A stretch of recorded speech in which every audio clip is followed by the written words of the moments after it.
80% des juifs qui sont venus l'année dernière, par exemple des ex-pays soviétiques, ne sont pas du tout juifs.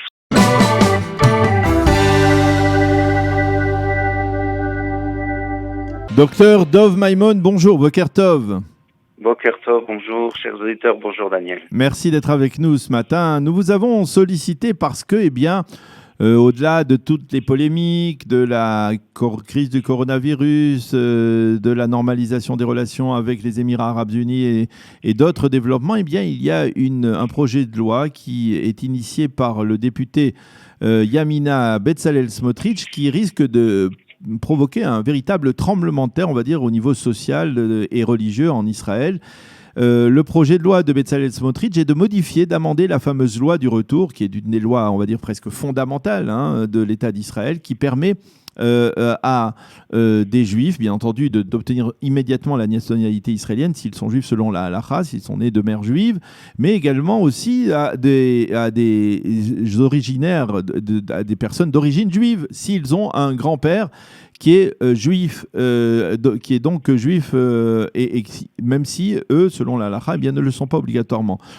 Apparemment, Bezalel Smotrich, vous allez nous expliquer si c'était tout à fait précis, veut modifier cette clause afin de retirer, on va dire, le droit à ceux qui sont des petits-fils de juifs d'origine, la possibilité de devenir automatiquement israélien. C'est bien cela ? Alors, on va repositionner, c'est à peu près ça, on va mettre un tout petit peu quelques détails. D'abord, cette loi ne concerne pas du tout les Français. Pratiquement pour les Français, 80% des Juifs qui viennent de France sont juifs, complètement juifs, etc.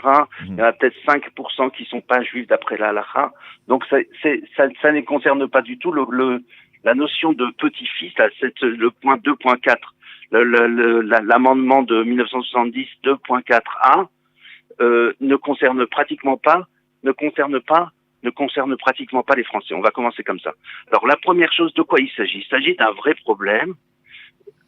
On va différencier entre deux choses. D'abord un problème, une constellation politique, pourquoi Smotrich fait ça, qui s'oppose, qui va être avec lui, quels sont ses objectifs, etc. Oui. Et ensuite, ça nous intéresse moins, important. Ça. Voilà, ça nous intéresse moins, c'est juste, c'est pour pouvoir passer. Et de toute façon, il a retiré sa loi. Pour l'instant, il n'y a rien. C'est vraiment la vache sacrée de l'État d'Israël. Après la Shoah, c'était clair que tous les Juifs devaient pouvoir venir en Israël, qu'on ne laissait pas abandonner des Juifs où que ce soit. Et puis, les choses ont changé aujourd'hui. Et l'État d'Israël étant devenu une grande réussite économique par rapport à beaucoup d'endroits dans le monde, il y a beaucoup de gens qui, tout à coup, poussent le portillon. Donc, en 1942, il n'y avait pas beaucoup de gens qui venaient pour avoir une étoile jaune.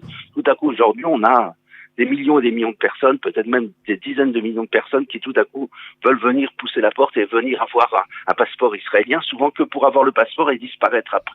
Donc on a une situation qui est un peu nouvelle.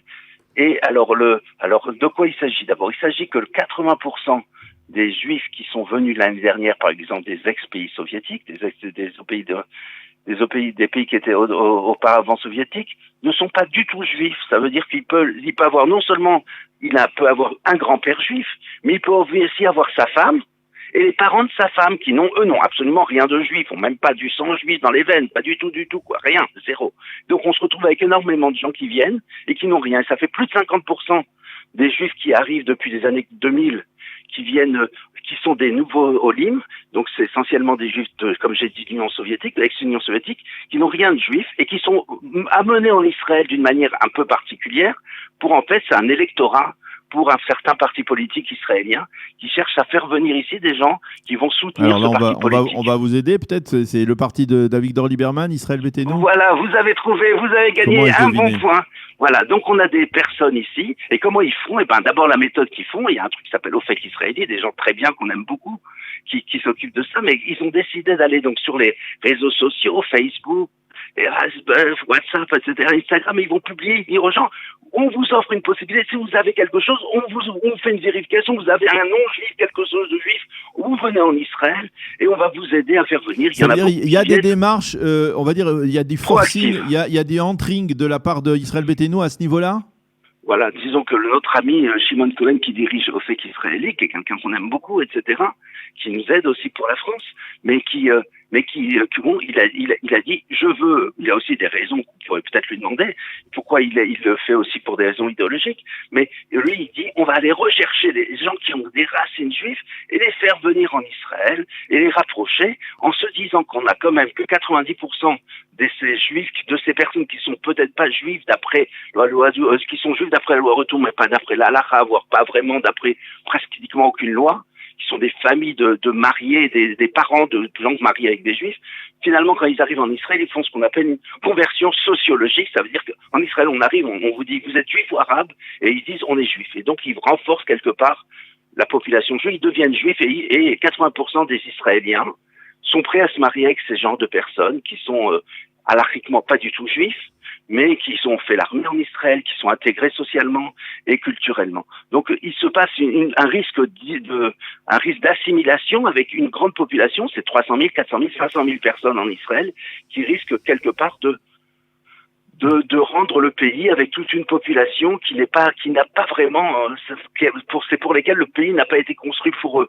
Donc c'est quelque part, on a une bavure quelque part qu'il s'agit peut-être d'arranger. Donc récemment, Smotrich, Bezalel Smotrich a fait des sondages, il a des études, il a trouvé quels sont les pourcentages de gens d'après les différents pays, etc. Et évidemment, normalement, les partis orthodoxes, par exemple, sont évidemment avec lui parce qu'ils le veulent aussi. Mais non seulement eux, mais une grande partie des Israéliens ne veulent pas du tout d'Olim, en vérité. Ils disent le pays est suffisamment peuplé, on n'a pas besoin de ces gens qui viennent chez nous, à qui on donne des droits supplémentaires, etc.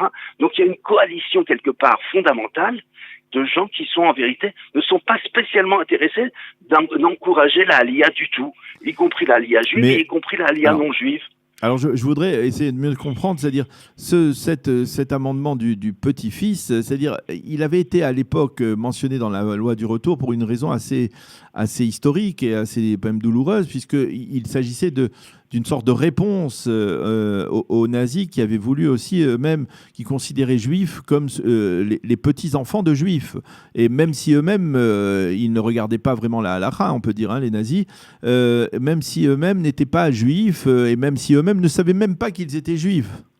Qu'ils n'étaient pas juifs. C'est la tradition populaire qui dit ça, mais en fait, on a étudié tous les rapports du gouvernement et de la Knesset. Cette phrase n'a jamais été dite que c'est en fonction des lois de Nuremberg, mais c'est vrai que ça a été lancé après 1968, où on a eu tout à coup une grande vague de juifs qui sont arrivés de Pologne, parce qu'il y a eu une vague d'antisémitisme où les anciens communistes juifs de Pologne sont tout à coup, qui étaient des grands antisionistes, mais évidemment extrêmement assimilés, beaucoup de mariages mixtes sont arrivés. Et là, en Israël, on a décidé d'agrandir cette loi, d'associer ce fameux amendement de telle manière à pouvoir accepter aussi ces gens-là, parce qu'ils font partie de la famille.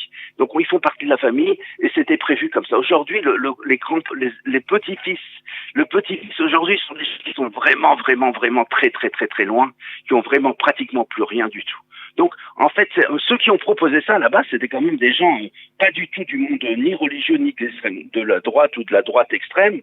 C'était Ruth Gabizon, de Yaakov Medan Gabizon, des gens qui est décédé récemment, Gabizon, des gens complètement centraux de l'État d'Israël, et Yossi Bellin, encore plus central, voire même d'extrême gauche israélien. Donc c'était en vérité une loi qui venait plutôt de la gauche israélienne. Mais en vérité, l'immigration est un sujet tellement délicat, c'est peut-être le sujet le plus délicat qu'on a en Israël. Il faut se rappeler que dans les années 90, on a eu une association de la droite laïque ashkénaze et de la gauche laïque ashkénaze, et qui étaient rassemblés pour combattre ce qu'on appelait la levantinisation. C'est-à-dire le fait qu'il y a de plus en plus de religieux, de plus en plus d'orthodoxes, de plus en plus de séfarades et de plus en plus d'arabes. Et ils ont dit, on va faire venir des blancs. Comme ça, on va rendre le pays, on va le rester plus européen et moins oriental, moins levantin. Donc c'était un projet, l'immigration chaque fois, c'est un projet délibéré, bien pensé, globalement tout le monde comprend que si on fait venir une certaine population, ça peut changer finalement au niveau des urnes, au niveau électoral. Donc il s'agit de faire des choses. Mais là c'est vraiment le sujet, parce que en vérité, si ça n'avait pas été lancé par Smotrich, ce projet, en vérité, il est accepté par pratiquement tout le monde en Israël.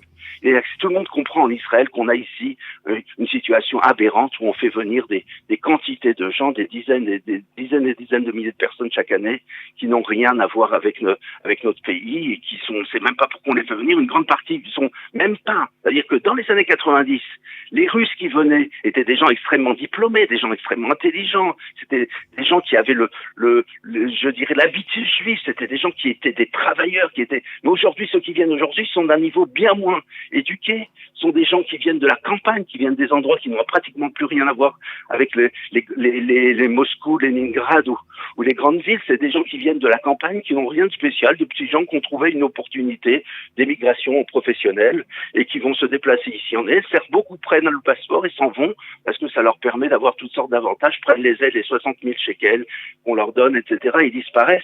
Donc on a une situation qui est aberrante et que non, Smotrich dénonce par des raisons politiciennes à lui, bien entendu, mais et qui en vérité va passer à un moment ou à un autre. On va devoir limiter un peu les portes de l'entrée en Israël, mais ça ne concerne pas du tout les populations ni juives ni américaines, quoi, je dirais comme ça.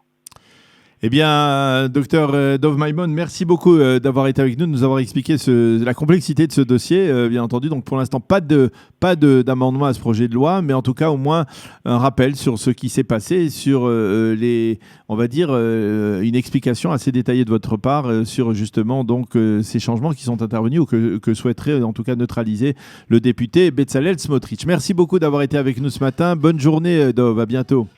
Bonne journée à vous.